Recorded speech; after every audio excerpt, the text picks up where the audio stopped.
Many online videos showcase unusual devices that supposedly generate energy without fuel consumption, demonstrating efficiencies surpassing 100%, breaking the laws of physics, and so on. In these videos, Nikola Tesla is almost invariably mentioned as a pioneer in this field. The apparatus for the utilization of radiant energy is one of the culprits linking his work to perpetual motion machines.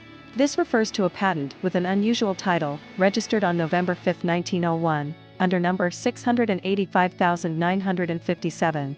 This Tesla patent emerged between the famous statement by Lord Kelvin, "There is nothing new to be discovered in physics now. All that remains is more and more precise measurement," in 1897, and Albert Einstein's discovery of the quantum physics of the photoelectric effect in 1905.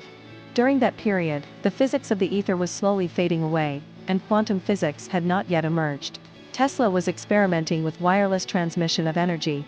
Ideas about radiant energy and original interpretations of unique electromagnetic phenomena that he had been exploring for years while investigating high-frequency currents and voltages were the fruit of his theoretical, scientific approach. The key term for this Tesla discovery is wireless, the contactless, invisible energy transmission, making something happen without the visible force that initiates the action. Throughout space, there is energy. Is this energy static or kinetic? If static, our hopes are in vain. If kinetic, and this we know it is, for certain, then it is a mere question of time when men will succeed in attaching their machinery to the very wheelwork of nature.